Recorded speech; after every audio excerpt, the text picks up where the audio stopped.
Dando continuidade aos vídeos sobre a prevenção da pedofilia, nós estamos aqui com a presença do juiz, Dr. André Olivério Padilha, que vai compartilhar com a gente toda a sua experiência, tanto como juiz, como também autodidata em relação a este tema tão importante. Seja muito bem-vindo. Doutor André, eu já acompanhei muito do seu trabalho, e não só como juiz, mas como educador mesmo, dentro dos projetos que o senhor desenvolve nas escolas. E então temos a honra de contar aí com a sua experiência e o seu conhecimento em mais um projeto. Então, seja muito bem-vindo. Muito obrigado. E quais as informações que as famílias precisam saber, precisam receber, que o senhor gostaria de compartilhar? Obrigado pelo convite. Para mim que é uma honra ser convidado para uma tarefa tão importante como essa. Eu diria que para as famílias, para as crianças, para os pais, enfim, todos aqueles que querem evitar qualquer tipo de problema da ordem de agressão sexual, que a primeira coisa que eles devem fazer é esquecer aquilo que é público e que é da mídia a respeito do tema. A gente tem uma cultura muito grande de agressões sexuais no Brasil e é uma cultura oculta.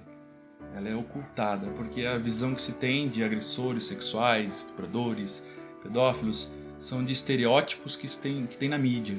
Então é um sujeito que tem uma vida soturna, que anda escondido, que vive trancado, que tem um carro escuro e oferece doce para as crianças na rua. E essa é uma lenda. É muito raro o tipo de crime que é assim. Assim como os maiores estupradores de mulheres são os maridos. Não são as pessoas que estão na rua 8 horas da manhã ou 10 horas da noite num canto escuro. Não, são os maridos que chegam em casa embriagados e fazem as suas esposas, forçam suas esposas a fazer sexo com eles. Isso é estupro. Mesmo que a mulher não denuncie, mesmo que não ocorra, isso é estupro. E eu sempre toco nesse tema porque é um tema muito difícil para as pessoas. Porque a mulher, vamos supor neste caso, ela tem toda uma vida em jogo. Então ela não vai, certamente que ela não vai na polícia dar queixa desse marido. Ela não vai reclamar. Por quê? Porque ao chegar na delegacia, vão perguntar, mas não é teu marido? Mas o que você está querendo? Ela já vai ser ouvida por homens. Sim. E ainda vai precisar falar sobre algo que ela jura que ninguém vai acreditar, que ela jura que ninguém vai entender. E se ela fizer um exame médico, vai aparecer que ela teve uma relação sexual com o marido dela. E se ela tiver machucado e o marido falar que é porque elas gostam? Quer dizer, existe uma série de barreiras tremendas sobre esse assunto. Principalmente por se tratar de sexualidade. Sim. E principalmente por se tratar de um crime que acontece dentro de casa. Sim. Pelo pai biológico, no caso da pedofilia. Sim. Às vezes por um irmão. E a vítima ela precisa ser empoderada e entender que isso é errado e que isso precisa parar. Um ponto muito comum nas vítimas de agressão sexual, que é comum mesmo, é a baixa autoestima. A maioria desses agressores sexuais, a gente fala agressores, eles agem como se fossem predadores da natureza mesmo. Então eles escolhem quem? Como o leão escolhe lá a zebrinha mais frágil, eles escolhem aqueles que estão mais frágeis. Então eu vinha dizendo, por exemplo, o exemplo dessa mulher que foi estuprada pelo marido. Ela já não vai nem buscar ajuda. E se para ela é difícil, imagine por uma criança de 6 anos, 7 anos, estuprada pelo pai. Então, é um assunto que acontece com muita frequência. E com pouca frequência se transforma numa coisa pública e muito menos num processo. A estimativa é que cerca de 6% dos casos de agressão sexual virem algum processo. Sejam denunciados. Sejam denunciados e virem algum processo. Todos os demais ficam em segredo, ficam em silêncio. Ficam no âmbito das relações íntimas das pessoas. Fica entre quatro paredes. E a ideia da agressão sexual, ela é muito colocada como uma coisa assim, soco, chute no meio da noite, e não é assim que acontece. A agressão sexual, ela acontece por abuso. E para você ter um abuso, você tem que ter uma relação de confiança.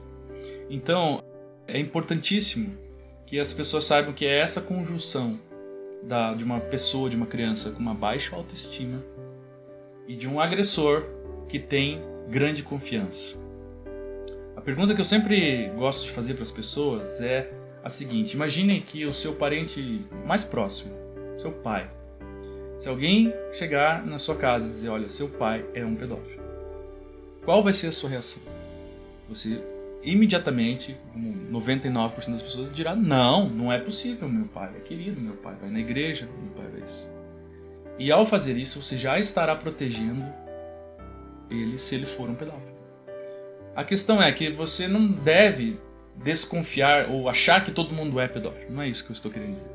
Mas a questão é que se você não acreditar que ninguém seja, nunca você vai descobrir.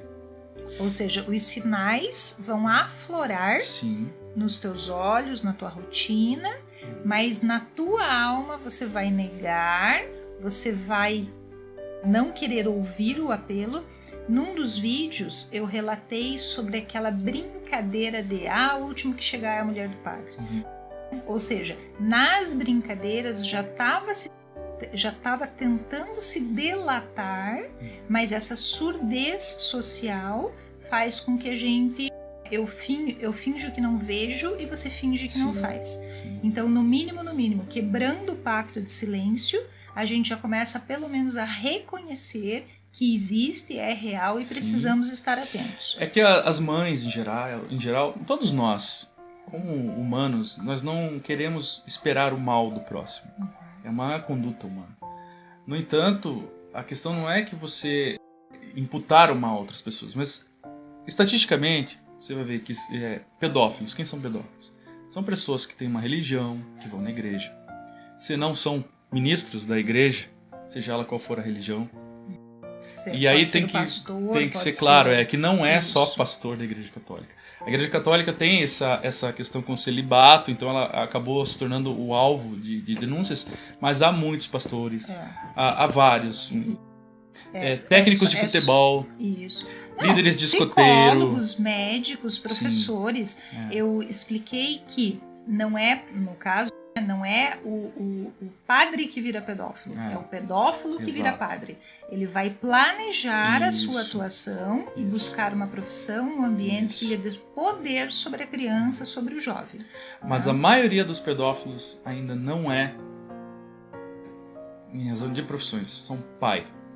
É o pai, o irmão, o tio, o avô, que são aqueles que têm a relação mais próxima com a criança, com o adolescente. E os adolescentes e as crianças não sabem, muitas vezes, que estão sendo abusados. Porque aquele comportamento do pai, ele é amoroso, ninguém espera que seu pai esteja pretendendo alguma coisa. E de algumas vítimas eu ouvi que ele dizia assim, ele me ensinou que era minha obrigação como filha, ele me disse que era dessa forma que ele iria me ajudar a me preparar para quando eu tivesse um namoro. Então cria-se toda O normal é se jogar na vítima a culpa. Isso. Então você joga na vítima o medo. Por isso que são vítimas com baixa autoestima. Então é uma vítima que ela não tem amigos, que ela vive sozinha, que ela está reclusa, que ela não tem um adulto com quem desabafar, ela não tem um amigo para quem desabafar. São crianças que estão passando por algum momento, às vezes de bullying na escola. E ele é escolhido como vítima porque ele será desacreditado. E eles não perceberão os efeitos nessa criança por um tempo. Então, ela já andava meio triste, ela já andava meio reclusa, e aí depois disso... E é aí que o agressor entra dizendo, ninguém vai acreditar em você. E ninguém acredita. A verdade é que ninguém acredita. E aí quando a criança às vezes rompe o silêncio, fala alguma coisa, a primeira pergunta que se faz para a criança, e é uma nova violência, é por que não falou antes? Por que não correu? Por que não gritou? Exato. Exato. Isso é uma violência tremenda. Porque você daí... não está perguntando... Quando você encontra um sujeito com uma televisão na rua, nas costas, e você prende ele porque ele está roubando aquela televisão, você não vai perguntar para a vítima, por que você deixou a porta aberta? Por que você não melhorou lá a segurança da tua casa? Mas nas agressões sexuais é isso que acontece com frequência. Frequência absoluta. Ah, mas é teu namorado. Por que você sai com ele? Ah, mas é teu pai. Por que você não falou antes? Por que você não gritou? Por que você não avisou?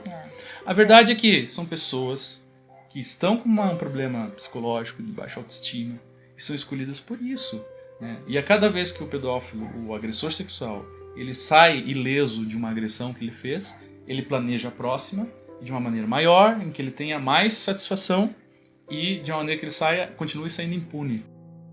Então é importantíssimo que as crianças e os adolescentes saibam, tenha alguém de confiança para você contar o que acontece. Desconfie muito de pessoas que do nada desenvolvem uma relação contigo.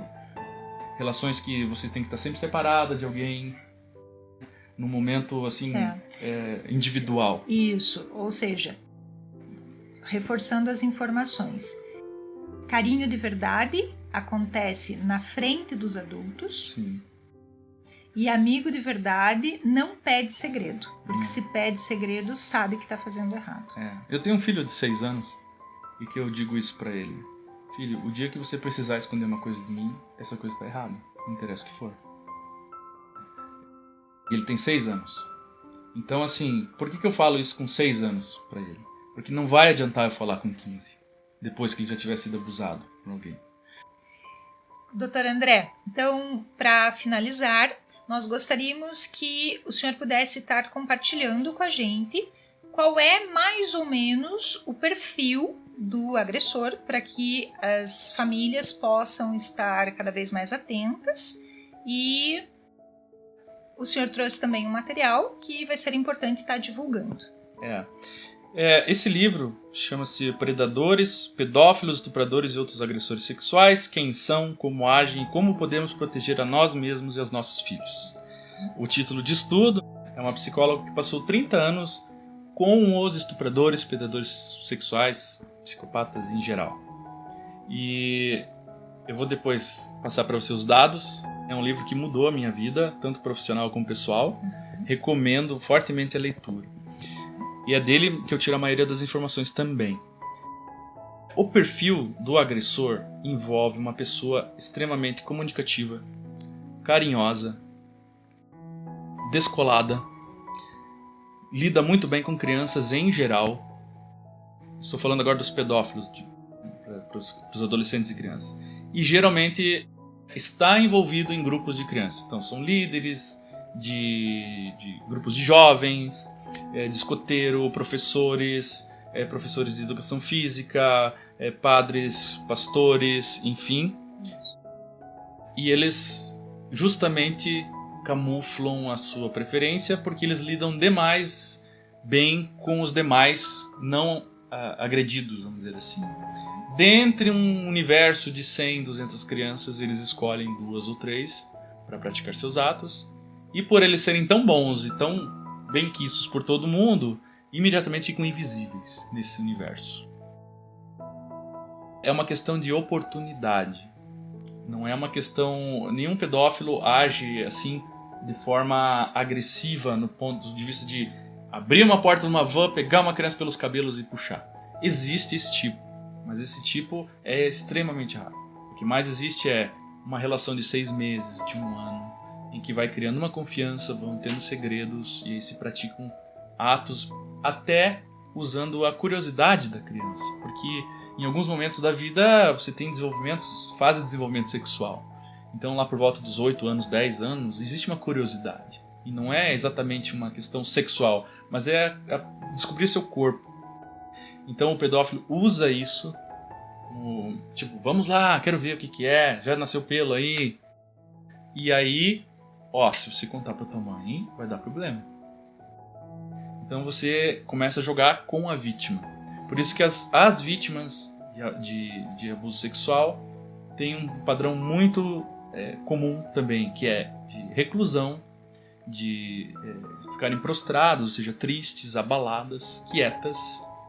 As notas começam a baixar e começa a ficar cada vez mais recluso.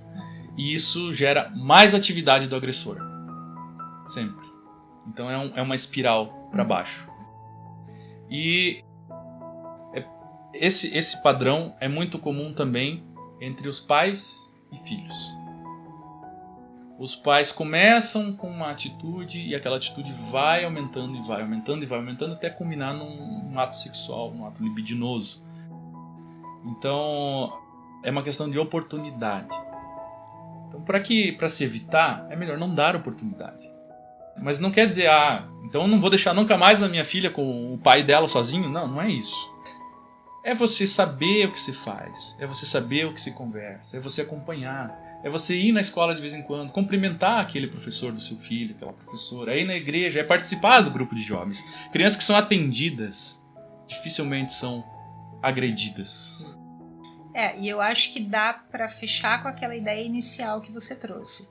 É querer enxergar. Sim. É querer ver.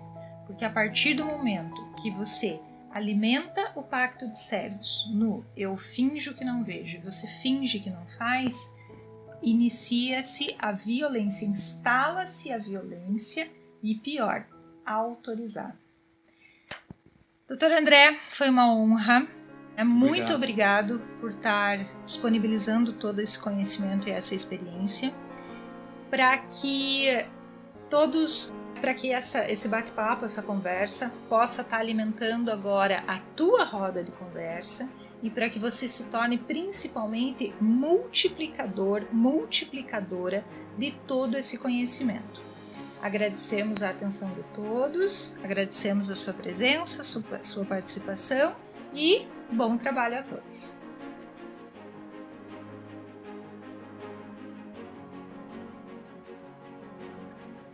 Se pudermos compartilhar nossa história com alguém que responde com empatia e compreensão, a vergonha não pode sobreviver.